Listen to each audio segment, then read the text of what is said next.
Je vais vous parler de la partie la plus importante de la séance d'hypnose, la phase de travail.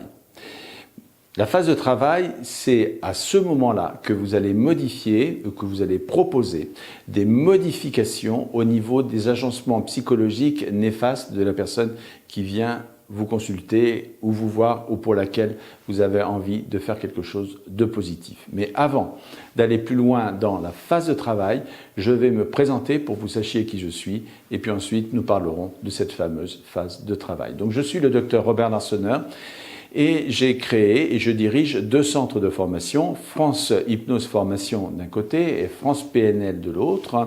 J'enseigne donc l'hypnose et la PNL dans ces deux centres de formation.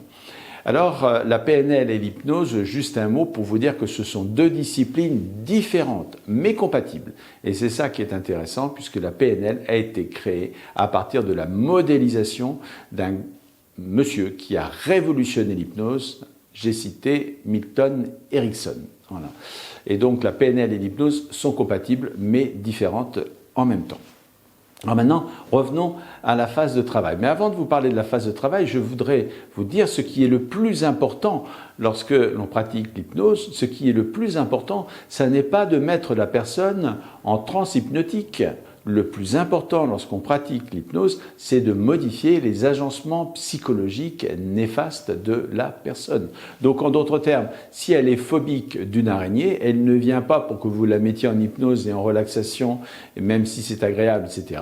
Elle vient parce qu'elle veut, en sortant, ne plus être phobique des araignées, donc de modifier le petit brin, en quelque sorte, dans son inconscient qui est codé araignée égale danger. Voilà.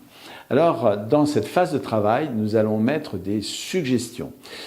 Simplement, ce qu'il faut savoir lorsque l'on parle de suggestions, c'est qu'il en existe évidemment un très très grand nombre, très différentes, mais que ces suggestions sont susceptibles de provoquer des résistances chez la personne.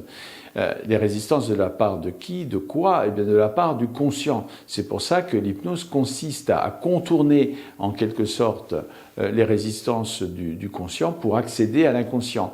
Et ça, c'est vrai lorsque l'on pratique l'hypnose ericksonienne, l'hypnose hellmanienne ou n'importe quelle autre hypnose. Ce qu'il faut savoir également, c'est que les suggestions que vous allez donner, eh bien, vous ne pouvez pas assurer avec certitude qu'elles vont être acceptées par l'inconscient. Et oui, heureusement que l'inconscient a cette capacité d'accepter et de refuser certaines choses. Donc, à vous d'être habile. Alors, moi, je vais vous dire comment je parle à mes stagiaires lorsque je leur parle de suggestions.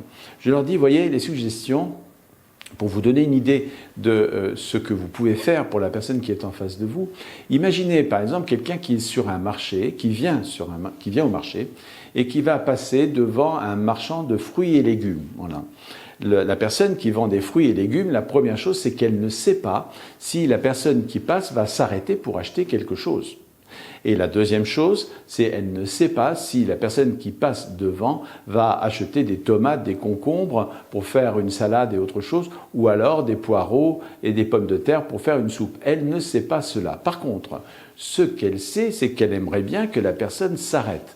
Et donc, qu'elle choisisse quelque chose chez lui plutôt que chez quelqu'un d'autre. Et donc, elle va présenter ses fruits et ses légumes de la façon la plus attractive possible pour que la personne, qui peut-être n'avait pas l'intention d'acheter des fruits et légumes chez ce marchand, va quand même s'arrêter. Voilà, donc ça veut dire pour les suggestions, puisque c'est une métaphore, vous avez compris que je suis en train de faire, ça veut dire de présenter vos suggestions d'une certaine manière, de la manière la plus attractive, la plus agréable, la plus positive pour l'inconscient, pour qu'il ait envie de les prendre pour modifier les agencements psychologiques néfastes. Donc notre Chaland s'arrête devant le marchand de fruits et légumes et décide d'acheter des choses. Mais pour qu'il achète des choses, comme je vous l'ai dit, le marchand, il a bien présenté les choses. Il a même peut-être tellement bien présenté les choses que la personne qui était venue pour acheter des pommes de terre et des carottes va finalement acheter aussi des pommes et peut-être du raisin et peut-être encore autre chose. Eh bien, c'est la même chose pour nous. Nous ne savons pas si la personne va accepter nos suggestions ou les refuser et nous ne savons pas non plus ce qu'elle va en faire. bien que nous orientons quand même nos suggestions pour produire du changement, et du changement qui va dans le sens évidemment désiré par la personne.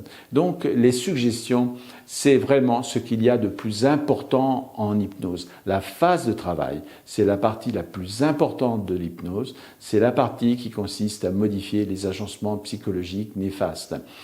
Vous pouvez être quelqu'un qui est brillant, etc., pour mettre quelqu'un en transe hypnotique. Encore une fois, mettre quelqu'un en transe hypnotique, c'est simple, c'est facile, et avoir plus de difficultés pour modifier ces fameux agencements psychologiques. Et dans ce cas-là, si vous êtes doué pour faire de la transe hypnotique et pas assez pour faire des suggestions, eh bien vous allez faire non pas de l'hypnose telle qu'on l'entend, mais de la relaxation. Ce qui est une très bonne chose, mais vous vous présentez comme hypnopraticien, hypnothérapeute ou hypnotiseur et pas comme relaxologue. Donc du coup, il faut modifier ces fameux agencements. Ça nécessite des connaissances, ça nécessite de l'apprentissage et ça nécessite de l'entraînement. Alors, comment faisons-nous? Eh bien, tout d'abord, je fais un exposé. Là, ça prend beaucoup de temps parce qu'il y a plein de suggestions, donc il faut toutes les expliquer. Et puis, ensuite, je fais non pas une démonstration, mais plusieurs démonstrations en fonction des différents types de suggestions. Et puis ensuite, ce qui est fondamental, ce sans quoi vous ne pouvez pas avancer, eh bien, ça va être de pratiquer. Et donc, les stagiaires partent par groupe de 3. Une personne A, par exemple, qui va être l'hypnotisée. La personne B, donc elle-même, par exemple, qui va être celle qui pratique l'hypnose. On ne peut pas dire hypnothérapeute, hypnopraticien, hypnotiseur, comme vous voulez.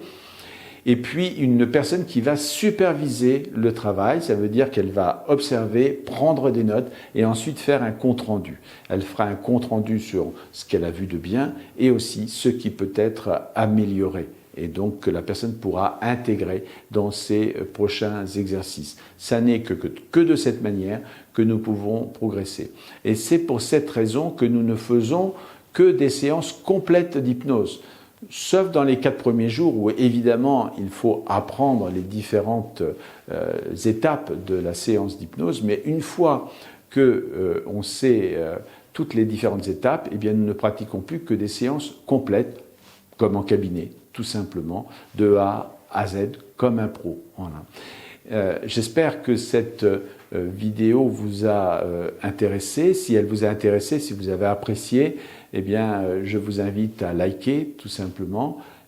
Si vous souhaitez être tenu au courant de toutes les vidéos que nous mettons sur notre chaîne YouTube, je vous invite à vous abonner. Et si vous vous abonnez, soyez les bienvenus dans notre club, en quelque sorte, de YouTube. Et puis, quand on pratique l'hypnose, souvent, c'est qu'on a envie de partager. Et si vous avez envie de faire un cadeau à quelqu'un, à des amis, à un groupe de travail, de réflexion, ou tout simplement à une personne, eh bien, vous pouvez copier le lien et lui envoyer par SMS, par WhatsApp, par mail, comme vous voulez. Peut-être avez-vous envie d'aller voir une autre vidéo. Eh bien, si c'est le cas, je vous dis à tout de suite.